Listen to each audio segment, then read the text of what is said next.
Hello student, तो कैसे आप सब? आशा करता हूँ आप सब बहुत अच्छे होंगे। स्वागत है आपके अपने यूट्यूब चैनल अमन एजुकेशन में। तो चलिए एक बार फिर पिछले टॉपिक के साथ आ चुके हैं। हमारा पिछला टॉपिक क्या था? Male reproductive system. हम रिप्रोडक्टिव सिस्टम के बारे में बात कर रहे थे। अब फिर उसमें दो रिप्रोडक्टिव सिस्टम होते हैं, पहला मेल रिप्रोडक्टिव सिस्टम एंड दूसरा फीमेल रिप्रोडक्टिव सिस्टम। तो हम मेल रिप्रोडक्टिव सिस्टम के बारे में बात कर रहे हैं। तो हमने पिछली क्लास में क्या पढ़ा था? मेल रिप्रोडक्टिव सिस्टम के बारे में कि the organ of male reproductive system can also define, यानी कि कई पार्ट में डिफाइंड होते हैं, जैसे कि एक्सटर्नल जेनिटल ऑर्गन और internal genital organ. External genital organ के अंतर्गत हमने पेनिस कंटेनिंग द यूरेथ्रा के बारे में पढ़ा था, और इंटरनल जेनिटल ऑर्गन के अंतर्गत हम testis, vas deferens, seminal vesicle, prostate gland के बारे में पढ़ेंगे। तो हम इंटरनल जेनिटल ऑर्गन में देखते हैं, पहला एक्सटर्नल जेनिटल ऑर्गन में हमने पढ़ा था पेनिस के बारे में। तो यह पेनिस क्या था?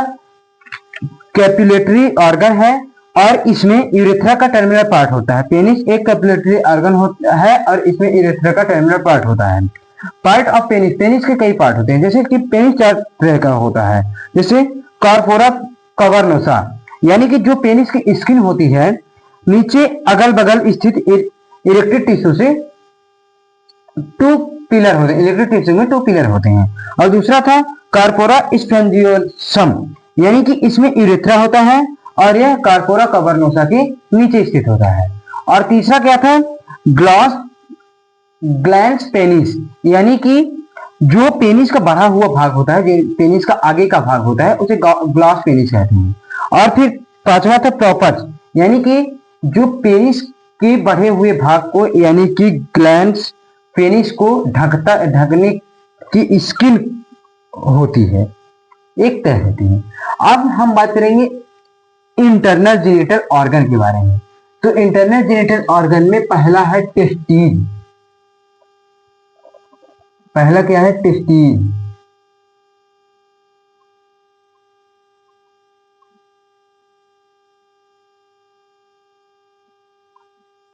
पहले हम टेस्टिस के बारे में बात करेंगे। टेस्टिस में पोजीशन के बारे में बात करेंगे, टेस्टिस की पोजीशन। तो आप लोग ये डायग्राम देख लीजिएगा, डायग्राम बना लीजिएगा। इस डायग्राम के माध्यम से मैं बताने की कोशिश करूंगा कि टेस्टिस की पोजीशन क्या है।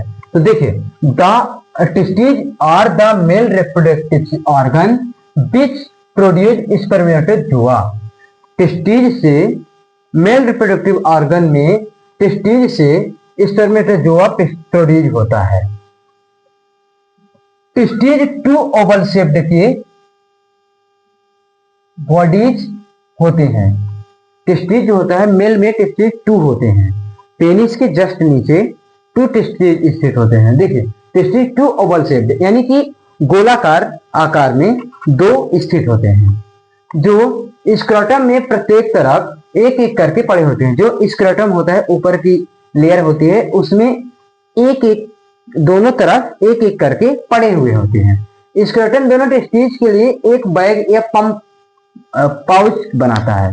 बैग या पाउच, या थैला या पाउच, ऐसे मतलब ऐसे ये पाउच हो गया, स्क्रोटम हो गया, इसमें 2 टेस्टिस होते हैं। ठीक है। फिर प्रत्येक टेस्टिस ट्यूनिका वेजाइनली, ये है वेजाइनलिस, ट्यूनिका वेजाइनलिस नामक एक थैला में घिरा हुआ होता है। ये है, ये एक थैला में घिरा है, ट्यूनिका वेजाइनलिस एक थैले में घिरा हुआ रहता है, जो पेरिटोनम से प्राप्त होता है। यह पेरिटोनम से प्राप्त होता है। टेस्टिस वास्तव में स्पर्मेटिक कार्ड के माध्यम से स्क्रोटम में सस्पेंडेड होते हैं। ठीक है, ये हो गई क्या? टेस्टिस की पोजीशन। अब हम बात करेंगे टेस्टिस के स्ट्रक्चर के बारे में। तो चलिए देखते हैं, चलिए आगे देखते हैं टेस्टिस के स्ट्रक्चर के बारे में। तो टेस्टिस का स्ट्रक्चर क्या बोल रहा है? टेस्टिस को टेस्टिकल भी कहते हैं। जो ये हमारी टेस्टिस होती है उसको हम टेस्टिकल भी कहते हैं। टेस्टिज के अंदर बहुत सारे ट्यूबुल्स पाए जाते हैं। टेस्टिज जो होता है उसके अंदर ये बहुत सारे ट्यूबुल्स पाए जाते हैं। ये ट्यूबुल्स जिसे सेमिनिफेरस ट्यूबुल्स की वाल्व में प्रोटोजोआ का निर्माण होता है। ये वाल्व होगी सेमिनिफेरस ट्यूबुल्स की वाल्व, इसमें प्रोटोजोआ का निर्माण होता है, जिससे एक सेमिनिफेरस ट्यूबुल्स टेस्टिज के अपर एंड पर एकजुट होते हैं। ये जो होते हैं टेस्टिज के अपर एंड पर एकजुट होते हैं। इधर से पूरे इकट्ठे हुए ये और ये अपर एंड पर एकजुट होते हैं, यहां बहुत सारे हो जाते हैं। ठीक है, और एपिडिडाइमिस बनाते हैं। एपिडाइमिस और एपिडाइमिस बनाते हैं। ये हो गया एपिडिडाइमिस। ये एपिडिडाइमिस वास डिफरेंस की शुरुआत बनाता है। एपिडिडाइमिस, ये जो एपिडिडाइमिस है ये बास डिफरेंस की शुरुआत बनाता है। यहां से अब ये एपिडिडाइमिस खत्म हो गया, बास डिफरेंस की शुरुआत बना देता है। ठीक, स्ट्रक्चर में पूरी चीजें देखिए, हम फिर से एक बार इसको बता दें स्ट्रक्चर को। टेस्टिज को टेस्टिकल भी कहते हैं। टेस्टिज जो होता है उसको हम टेस्टिकल्स भी कहते हैं।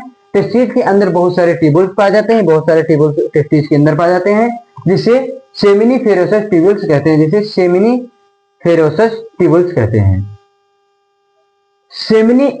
सेमिनिफेरस ट्यूबुल्स की वाल्व में, सेमिनिफेरस ट्यूबुल्स की वाल्व में, इस ट्यूबुल्स की वाल्व हो गई, स्पर्मेटोजोआ का निर्माण होता है। इसमें स्पर्मेटोजोआ का निर्माण होता है। ए सेमिनिफेरस ट्यूबुल्स टेस्टिज के अपर एंड पर, ये टेस्टिज, ये अपर एंड हो गया सेमिनिफेरस ट्यूबुल्स का अपर एंड पर एपिडिडाइमिस का निर्माण करती हैं। अपर एंड पर एकजुट होती हैं, अपर एंड पर इकट्ठा होती हैं और एपिडिडाइमिस बनाती हैं, एपिडिडाइमिस का निर्माण करती हैं। ये एपिडिडाइमिस शुरुआत बनाता है वास डिफरेंस की। यह एपिडिडाइमिस वास डिफरेंस की शुरुआत बनाता है। शुरुआत, स्टार्ट होना ही वास डिफरेंस कहलाता है। ठीक है, चलिए यहां तक क्लियर। पूरा डायग्राम के माध्यम से हमने बता दिया। अब हम देखेंगे अगली जो तीसरा टॉपिक है वास डिफरेंस के बारे में। अब यहां तक हमने देख लिया। पहले हमने टेस्टिज के टेस्टिज के बारे में समझा, टेस्टिज क्या है, उसकी पोजीशन के बारे में देखा, टेस्टिज के स्ट्रक्चर के बारे में देखा। अब हम वास डिफरेंस के बारे में देखेंगे, वास डिफरेंस क्या होता है। चलिए, thank you for watching class. जो हमारे चैनल पर नए हैं, चैनल को सब्सक्राइब करें, वीडियो को कमेंट करें। धन्यवाद।